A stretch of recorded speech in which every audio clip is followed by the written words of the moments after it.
जय हिंद दोस्तों।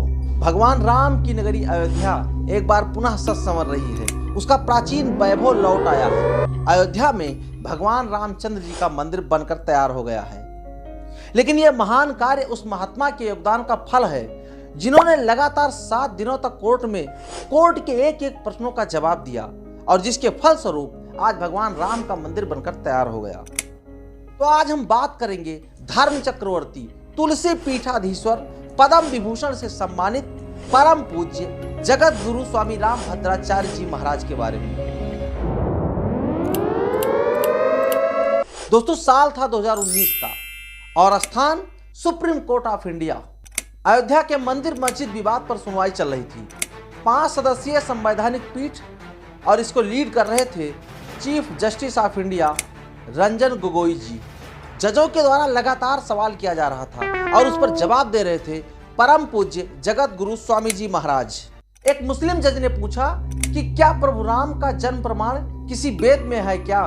इस पर महाराज जी द्वारा जवाब दिया गया अथर्व वेद का 10वें कांड का 31वां अनुवाक्य का द्वितीय मंत्र, अष्टाचक्रा नवद्वारा देवानाम पूर्योध्या। अष्टाचक्रा नवद्वारा देवानाम पूर्योध्या यस्याम हिरण्मयः कोशः स्वर्गो ज्योतिषावृतः। दोस्तों, ग्रंथों को पढ़कर जजों के प्रश्न का जवाब तो कोई भी दे सकता था, लेकिन आश्चर्य की बात यह है कि परम पूज्य महाराज जी नेत्रहीन हैं। दोस्तों, खुद महाराज जी के अनुसार कोर्ट में महाराज जी द्वारा 441 प्रमाण दिया गया, जिसमें 437 प्रमाण सही पाए गए। दोस्तों, पूज्य महाराज जी भले ही नेत्रहीन हैं, वह आंखों से देख नहीं सकते, लेकिन उनकी दृष्टि बाधिता उनके ज्ञान में बाधा नहीं बन सकी।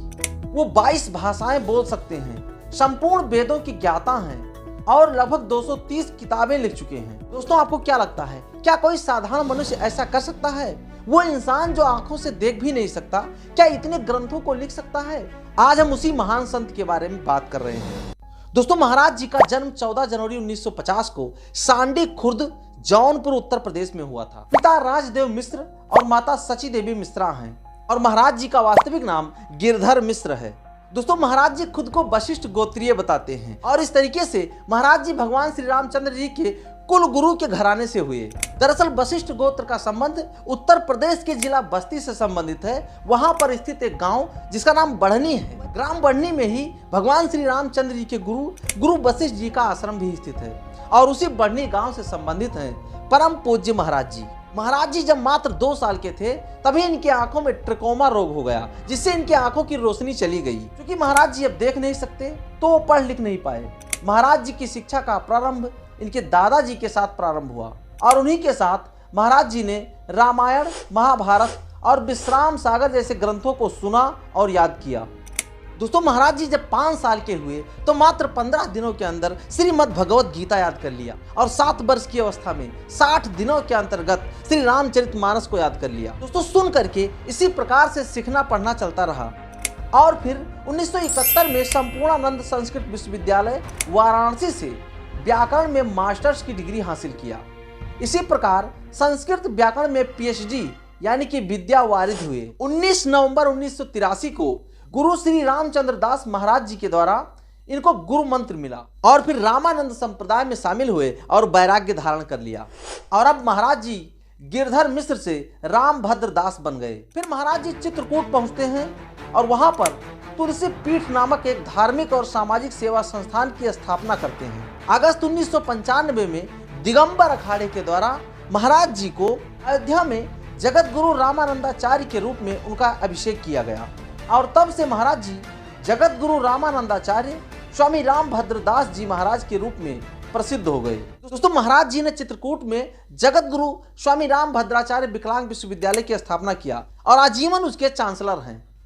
संस्कृत, हिंदी, अंग्रेजी, फ्रेंच, अवधी, भोजपुरी, गुजराती, मराठी, मगधी और ब्रज आदि तमाम भाषाओं को बोलना जानते हैं।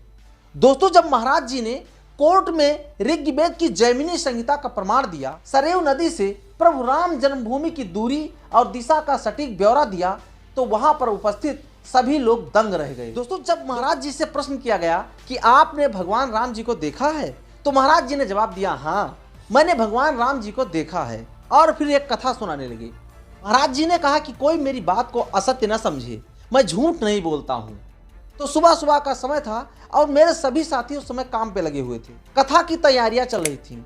मैं लघुशंका को गया था तो रास्ता भूल गया। फिर मैंने देखा कि 3 साल का बच्चा मेरा हाथ पकड़कर बाथरूम तक ले गया और फिर मेरा हाथ पकड़कर बाथरूम से वापस ले आया। मैंने उसे पकड़ना चाहा लेकिन पकड़ नहीं पाया। आज भी मैं उस राजाधिराज राम के चरणों में झुकना चाहता हूँ और उन्हें दुलारना चाहता हूँ। दोस्तों, परम पूज्य महाराज जी के द्वारा कोर्ट में दिए गए चमत्कारिक जवाब के द्वारा ही आज मंदिर बनना संभव हुआ है।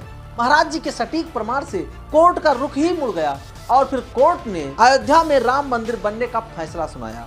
दोस्तों, हम सभी भारतवासी धन्य हैं, हम सभी सनातन प्रेमी धन्य हैं जो परम पूज्य महाराज जी के जैसे महान संत भारत देश में हैं।